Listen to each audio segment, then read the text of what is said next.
Welcome back to the Fantasy Football Toolkit, brought to you by the 360 Sports Network. I'm James, the Value Man Dotson, with me tonight to discuss our fantasy football highs and lows. The man with the highs, Mr. Alex the Saint Delaverson, and the guy sharing the lows with me, the mad scientist himself, Greg Bichero. Gentlemen, we are a fourth of the way through the whole season, a third of the way through the fantasy football season. How goes it for you, Mr. Saint? Well, it's going quite well. I'm 4-0. There is nothing at all for me to complain about, especially since I was predicted to finish last by NFL.com and among our participants in the 3SN League. So I guess I'm just sitting here laughing in the face of fantasy football tradition with my amazing team, I suppose. And Greg, while he's laughing in the face, we're laughing at ourselves, and pretty much, I don't know about you, I'm starting to shed a tear over here. Well, you know, the only scandal right now that I can see in this whole fantasy football realm is the fact that two of the three founders of 360 Sports Network are in the basement. That's a scandal. And the other one is up in the attic. No, the Saint, right now, the Saint is up in the clouds, pun intended. Oh, I see what you did there.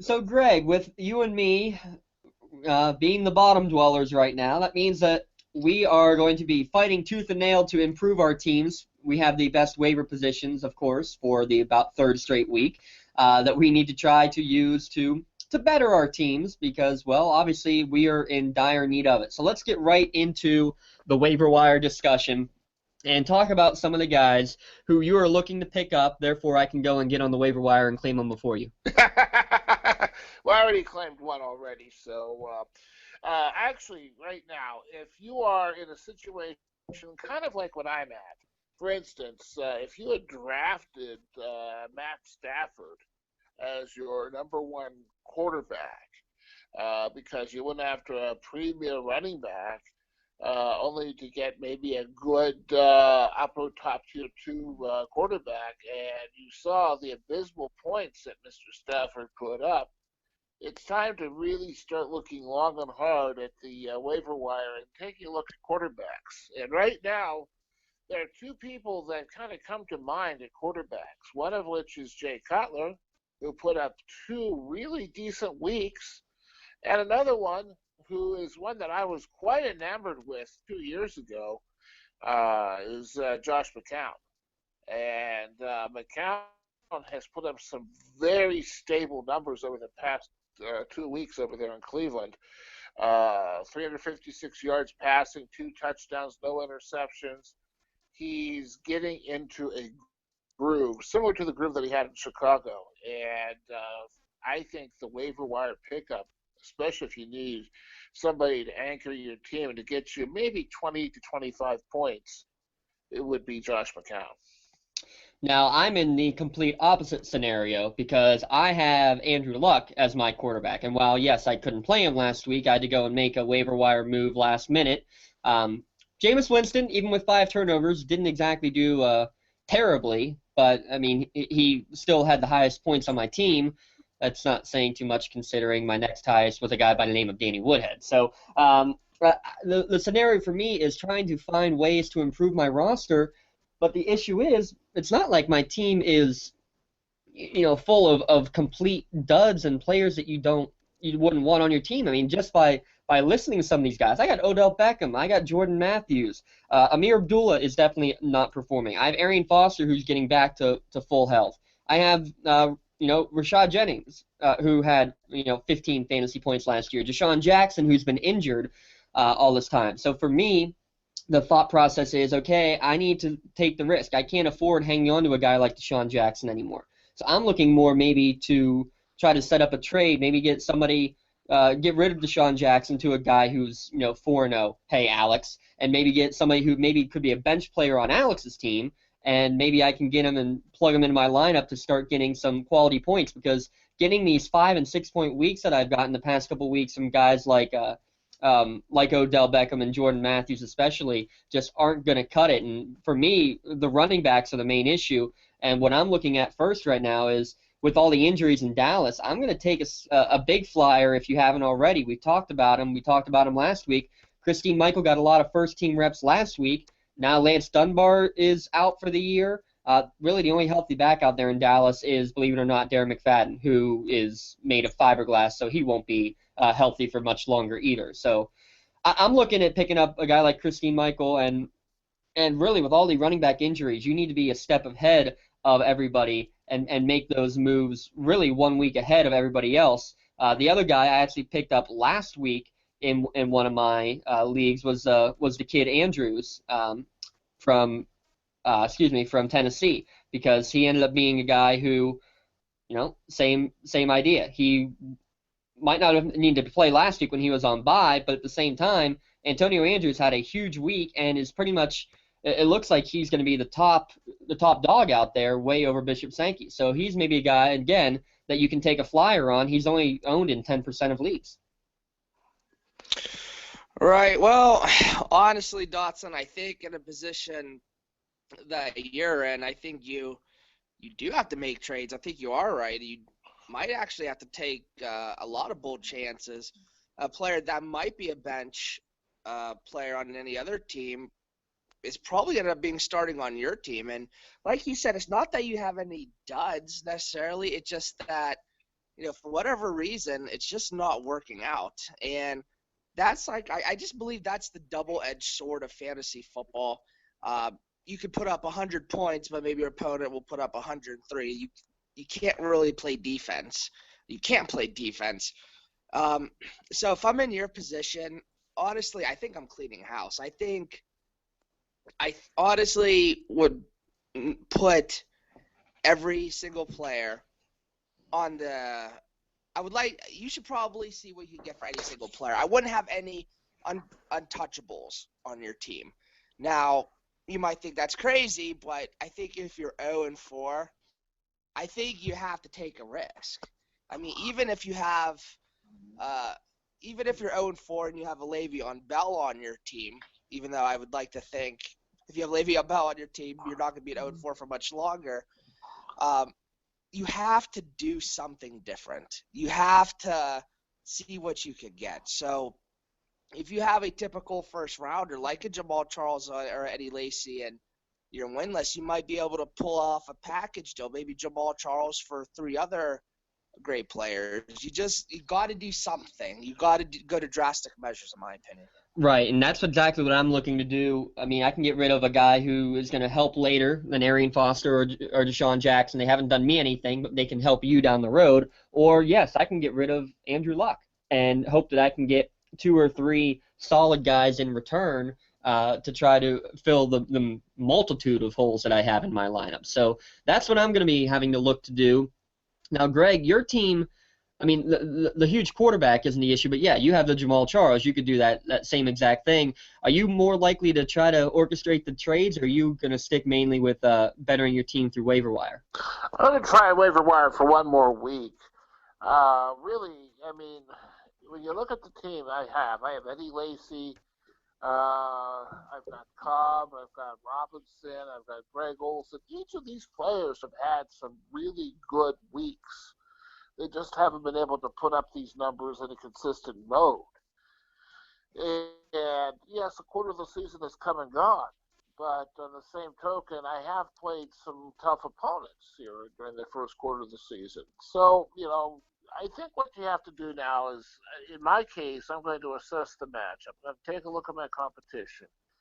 And I'm going to take a look at the games and, the matchups and who's going to be the strongest of those particular matchups.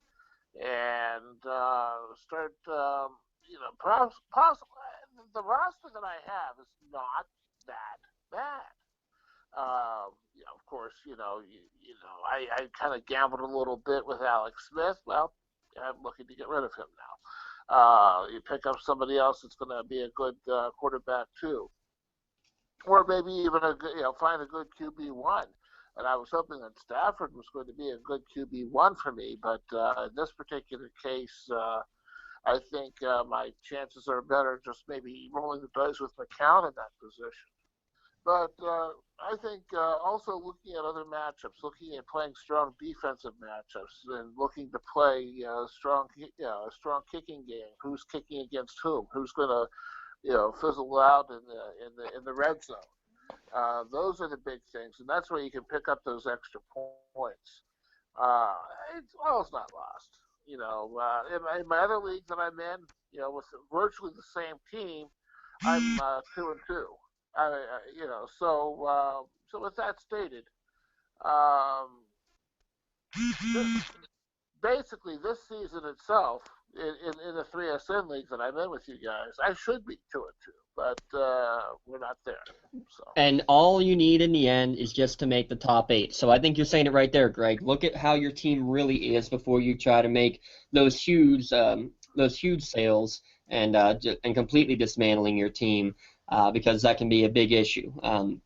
And also, besides the injuries out there that are becoming way, way too common, especially at the quarterback and running back position, you also have the bye weeks coming up. So you're going to have a chance to see how good your team really is based on depth. And that's where, Greg, I think our teams are set up really nicely, that we can survive on some of these bye week and injury-prone teams, because we do a good job of managing the waiver wire and getting the good backup players throughout the course of the year. So, I'm looking at guys like Duke Johnson even. He finally is getting the touches that we knew he was going to get. I mentioned Antonio Andrews, and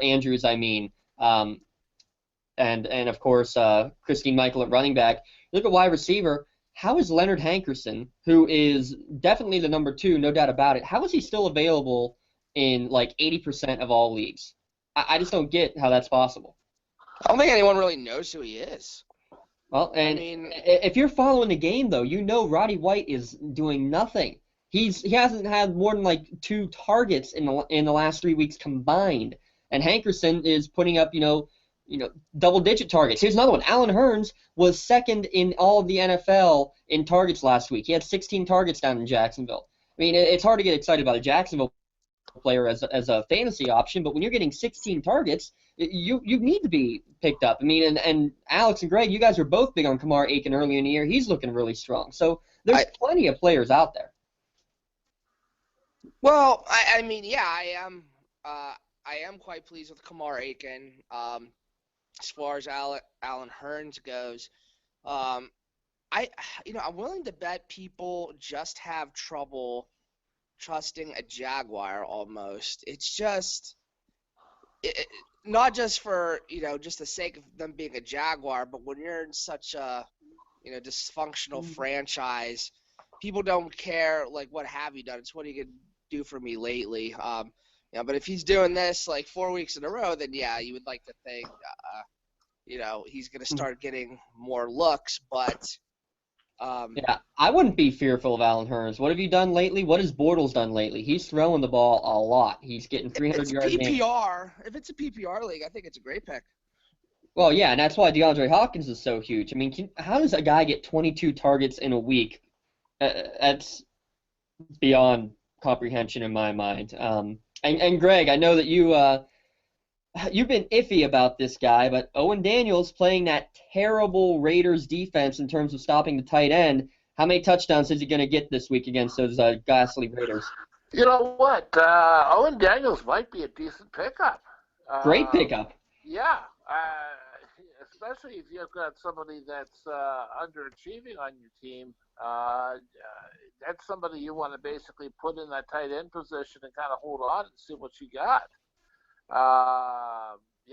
No doubt about it. You got a couple big tight ends who are on bye this week, and with the injuries to Eric Ebron out there in Detroit and Jordan Reed in Washington, you got people who are going to be looking for those waiver wire pickups. So look for the Tyler Eiferts. Look for Owen Daniels is going to be a huge plug and play this week as well, I would say.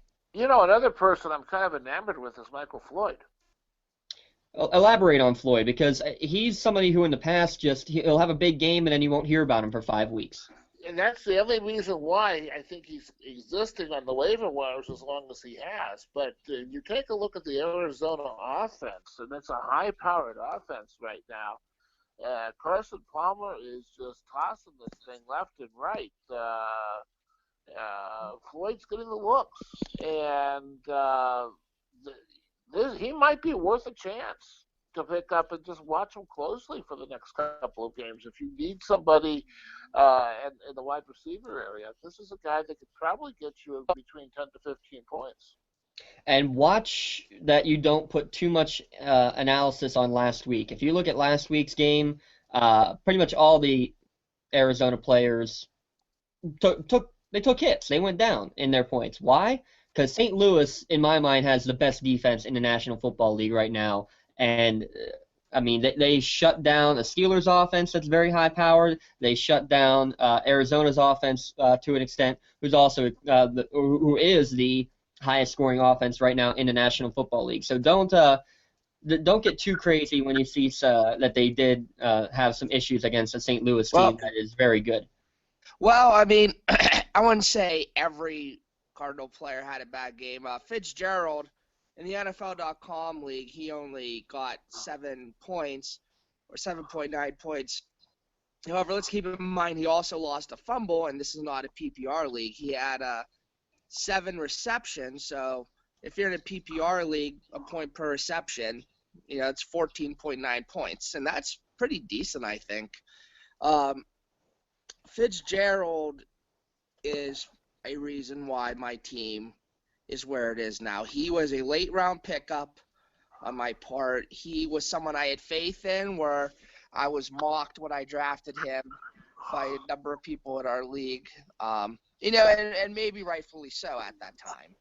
Well, actually, who's laughing now? Is on the heels of Bruce Arians basically transforming that team and transforming Carson Palmer into the quarterback that he should have been. Carson Palmer, basically after Kimo von Oelhoffen rolled into him back when the Steelers were on the roll toward the Super Bowl that they won, Kimo von Oelhoffen basically destroyed the psyche of Carson Palmer, and it's taken Bruce Arians the past couple years working with him to basically get Carson Palmer to the level that he should have been at. Now, with that stated, you're looking at the reemergence of somebody sort of like a Kurt Warner-esque type individual. So, yes, he's going to make every receiver out there, including Fitzgerald, who's arguably one of the best receivers in the game, great. And that's why I'm looking at Michael Floyd as being a very good pickup at this particular time frame. Any Arizona receiver right now, you're going to see a significant increase in points if you get an Arizona receiver on your team. Excuse me, right. But you know what? Shame on us for not believing in this more, because in the last 2 years, last year especially, I should say, before Palmer got injured, when you had both Palmer and Fitzgerald on the field together, they were averaging nearly 100 yards a game and a touchdown per game. Then after he went out, Fitzgerald was non-existent. How did we not put more emphasis on the fact that Palmer wasn't there as the reason for Fitzgerald struggling? And he comes right out and starts doing great with Carson back again. Shame on us for not being more alert to that one. Well, it's because I don't think anyone thought Palmer was going to stay on the field. I mean, for goodness sake, Fitzgerald, look at the guys who's thrown to him since Kurt Warner's left. Was it A.J. Skeleton? I mean, I can kind of see it. I mean, Fitzgerald has just not had a consistent quarterback. So Greg is right. Keep Palmer on the field. You're right too, Dodson.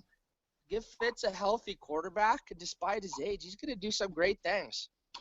All right, guys, let's change topics a little bit. One of the big stories going on in the world of fantasy football is the bit of a scandal going on with a couple of the daily fantasy leagues, DraftKings and FanDuel, that employees of one of these end up taking insider information. They know kind of what players are being taken nationwide, therefore know the players maybe that they would want to avoid to try to get a bigger payday, so they're not sharing as many players, that sort of thing. And then they're going and playing on the rival website's game and making hundreds of thousands of dollars on it.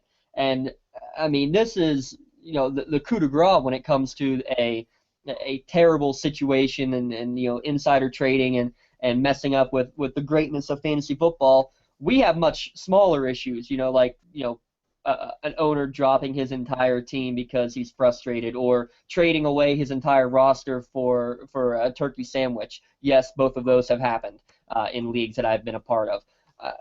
Must have been a heck of a turkey. It must have been, right? Hey, back in the day, Mama's turkey sandwich was pretty darn good. You take what you can get. But my question here, gentlemen, is, first of all, what does this mean, this whole thing with DraftKings and FanDuel? What does this mean in terms of fantasy football in general? And secondly, how do you combat some of the little stuff that we have to deal with, the turkey sandwiches and the turkey, what do you want to call that, Turkeygate? Turkeygate. How do you deal with stuff like Turkeygate in your own personal leagues? First of all, FanDuel, DraftKings, they were getting a lot of attention from Congress and the government prior to this scandal. Whether it was even legal or not, right, Alex? Yeah, I mean, this is just the icing on the cake. I don't think it's going to affect fantasy football in terms of, I don't think it's going to stop it or anything like that. But in terms of daily leagues, how much money you can put on, there's going to be government regulation. And, actually, I think when the government gets involved, I think that is going to be a turnoff for a lot of people. I mean, if there's only a certain limit of money you could spend or do, it's going to lose its allure for a lot of people. Well, one of the things that I've noticed about this whole thing, and there was an article, a very interesting article in the New York Times that kind of broke the scandal open about FanDuel. In the article, it alluded to the fact that Jerry Jones and Robert Kraft are stakeholders in FanDuel and DraftKings. Now, I think I'm the old guy here among the group. If people were listening, I'm about 25 years older than the rest of my compatriots here. But I remember distinctly Pete Rose got banned from baseball for betting on games. Now, if you're an owner of a team and you're involved in a fantasy football site, come on now. Think about it. I mean, it's like, so is the deck stacked against the average Joe player the way I look at myself as an average Joe player? The mad scientist is an average mad scientist out there playing with a couple of leagues.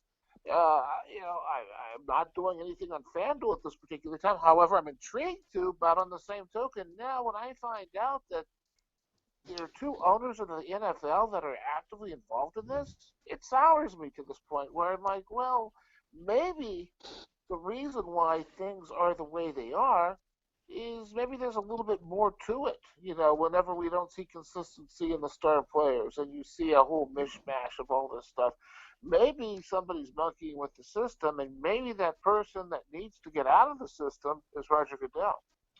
Very possible. I mean, we've had the Goodell talk many times before, and the issue I get is everybody needs to have, the equal opportunity, and that's supposedly what this FanDuel allows, and DraftKings, is that you make your team, you don't know what people around the world are doing, and then everything gets locked right at game time. Well, now you have people who are able to see ahead of time, what people you have, and that just makes a huge difference. I mean, yes, look, it's about gaining that extra bit of knowledge. I mean, how many times have we gotten, something pop up on our Twitter feeds confirming that a player is going to be out today, and then all three of us are rushing to our teams to try to pick up the backup on the free agency waiver wire. That's just how the game works. I mean, we could then, if we have issues with stuff like that, then we should be going after Tim Hasselbeck, an ESPN reporter who picked up his brother Matt at 8:30 in the morning on Sunday morning because he already knew that Andrew Luck was going to be out and Matt was starting. So he went and picked him up at 8:30. It wasn't officially announced until almost 10 o'clock. Now, isn't that insider information? I mean, right there, that's a prima facie case of insider trading. That's the way I look at it too. But I mean, we're not going to have any issues with that. I mean, so I don't know. I don't know how you can really combat it without, like you said, having such regulation that you can't. I don't know. I don't know, Greg, what you can really do to combat stuff like that. And I think you're exactly right, Alex. If you start getting more regulation like that, it's going to turn people off the game. And when you have more and more issues, especially like with what happened on Monday night with the pathetically improper enforcing of the rules there in that Detroit game, you're going to start losing more and more fans when fantasy football is one of the few things that's able to keep the fans around. I really think the way things are going to have to be played out, and I'm looking at this whole, the batting issue right now is what you're referring to. I really believe that there needs to be more emphasis placed on the officials. Going back to the officials, whenever the officials went on strike and we had a lot of horrible calls that had happened, I really think that there has to be some sort of clarity among some of these murky calls that so they can't be disputed. More and more money is changing hands right now with fantasy football. More and more people are being drawn to the game. The game has saved itself through fantasy football. The NFL the NFL and fantasy football are basically intertwined. With that stated, you need to have a very strong rule committee that's going to, be the judge, be the arbiter, so that there aren't any gray areas out there which are going to cause people a lot of angst and a lot of heartburn. Well, and here's one of the big issues too with the fantasy football. It was maybe 5 years ago, if that, that Maurice Jones-Drew made one of the smartest plays I've ever seen. They were up by 3 late. They were trying to run the clock out. The defense tried to let them score so they could get the ball back. Well, they just kind of ran out of the way. He took a knee at the 1-yard line and was able to let the clock run out. He then said he lost his fantasy game because of that, because he had himself on his fantasy team. Now, supposedly, players are no longer allowed to participate in fantasy football of any kind. Paid leagues are just for fun leagues with their buddies. It's supposed to be forbidden. But even when players are no longer involved with it, so you can't have the quote-unquote insider trading on the field, think about all the people who had Calvin Johnson, all the people who had Matt Stafford, all the people who had Seattle's defense, and all those games out there that were affected. I can name 2 just in the leagues I'm in that the outcome was literally changed because of the improper enforcing of a rule. It makes for a big issue, doesn't it, Alex? Yeah. This is getting ugly really, really fast. There's so much change. There's so much just smoke. For goodness sakes, I mean, Robert Kraft, that guy in the Patriots, they're everywhere. Anytime there's any type of controversy, just 90% of the time there's some type of Patriot involved. Robert Kraft just can't catch a break. They look at the Patriots organization, and this is just I honestly don't know what else to say. It's fantasy football. Greg, you said fantasy football and the NFL is intertwined. I think fantasy football is bigger than the NFL, than the actual game itself. And I agree, Alex. And I think if fantasy football starts to go downhill, you're going to see the NFL absolutely spiral downward. Because to be honest, nobody was going to watch a 1-2 team versus a 0-3 team last night, and now we're talking about it till the end of the earth and back because it affected my ability of, if they put the ball on the 1-yard line like they're supposed to, Amir Abdullah is probably going to run it in. I'm going to win one of my matchups. That's how the game of fantasy football has changed the sport. It's because it's money. It's a form of gambling, and I would say, it's It's quick, it's easy, it's fun. It's the country's most favorite sport in league mixed in with gambling and making money. Mostly making money. In the end, it's all about entertainment. It's everything. It's all about entertainment, and where is the entertainment coming from? Is it coming directly from the play on the field, or is it coming from the fact that, hey, I just beat my buddy who is supposed to be one of the greatest fantasy players ever, and I beat him because my guy who you've never heard of, and I just liked him because his name was Housh Madilli, went and scored 5 touchdowns. The entertainment value, the entertainment value is coming more from fantasy right now in my mind.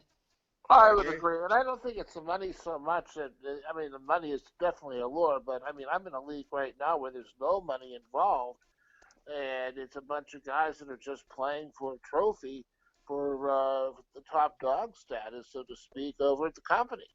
I mean more the companies like the FanDuels and DraftKings. Oh, right, and they're all competing against the rival companies to try to, get your money, and think of all the sponsorships that go into all that stuff. The whole thing is an empire, and we could go and talk for ages about that. I guess I'm just more sick and tired of seeing that it's always the same groups. It's always the same people. Alex, you said it with the Patriots and Robert Kraft, always getting in trouble. Transcended to other sports.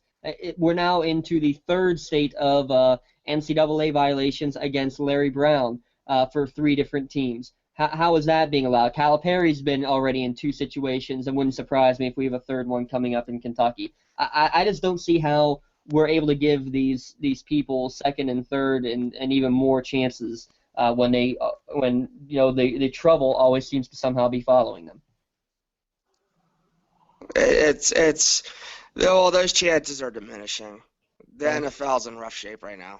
They are, and it'll be very interesting. We're gonna stick through it through the years and see how different it is. If you remember, it was only about 2 or 3 years ago I made the bold statement that, Alex, you laughed at me when I said the NFL would be dead within 20 to 30 years. You flat out laughed in my face. How do you feel 3 years later?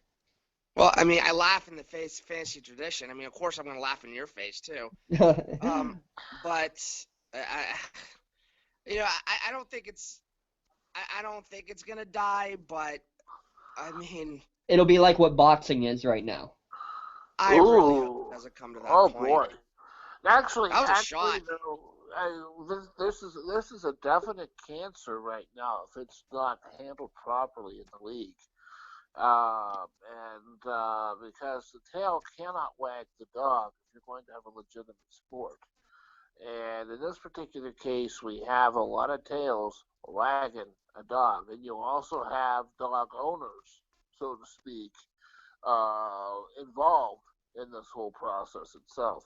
There must be regulation involved. Roger Goodell needs to step up. He needs to ban NFL owners from being involved. He needs to step down. Well, somebody needs to step up, is what I'm trying to get at right now. I know. There's definitely no leadership right now in the NFL. I mean, they're trying to force a team to go into London, which is absolutely and utterly ridiculous. That is so stupid. Let's focus on cleaning up the game. Let's focus, and when I say cleaning up the game, let's not focus so much on player conduct. What do they do? Who got intoxicated? So on and so forth. Let the drug tests, speak for themselves. Police what you have to police, but let's stay out of players' personal lives unless they're making the police blotter. But let's start now focusing on cleaning up a lot of this stuff that's happening right now. When you have the Jerry Joneses and the Robert Krafts of the world starting to invest in fantasy football, that's sacred territory right there. No team owner should ever be involved in fantasy football. No football player should ever be involved in fantasy football. No NFL officials should ever be involved in fantasy football. And that's my stance. We need more accountability on all levels. It starts at the top, from Goodell, the commissioner, down to the team owners, all the way down to the players and the officials. Everybody needs to be held accountable, and all the way to the managers and the deflating people on a football staff that there might be. Everybody needs to be held accountable, and until that happens, you're going to continue to get more and more bad publicity like this. Yep. Well, on that happy note, ladies and gentlemen, we're going to call it an evening. So we'll begin wrapping it up with Mr. Alex, I'm 4-0 Delaverson. Your final thoughts as we enter the second third of the season? Just get your popcorn ready. It's gonna be a fun ride. I mean, it's not over. It's really not. So just get prepared for more chaos, more disappointment. In terms of the game fantasy football itself, I cannot remember a more unpredictable year. I really can't. It's fun, but it's also frustrating. It absolutely is. Mr. Bashiro, final thoughts going into hopefully your first win. Yes, and likewise, tip of the hat to you as well, and hopefully your first win as well. We're not playing each other, by the way. At least I don't think so. But going into this thing here, is it time to panic? No, it's not panic time yet. It's time to be scared a little bit. Yeah, I don't want to end up missing out on the second half of the season, which is playing for the championship. Obviously, I'm looking for that number 6 spot. This is time to make some prudent moves. Let's start looking at matchups. Let's start looking very seriously at trends. Basically, getting back to basics right now. Tightening it up a little bit. As far as what happened there with, I had Stafford. And Stafford put up horrible, horrible numbers from that particular game. And it's just one of those things. You just got to grin and bear it. You got to kind of hang in there and just keep looking for the value players and keep tinkering. And the matchups will happen. The matchups will happen. Blind squirrels do find nuts. Yeah, just look at the Saint over there who laughs in the face of fantasy football and somehow turns out 4-0. I mean, you just never know, do you? But what I do know is my team better fick and believe it. Well, you better fick and believe it that I am calling it right now. The 0-4 team is going to take down the Saints this week in the 3SN League. Mark it down. You better fick and believe it. Have a good night, everybody.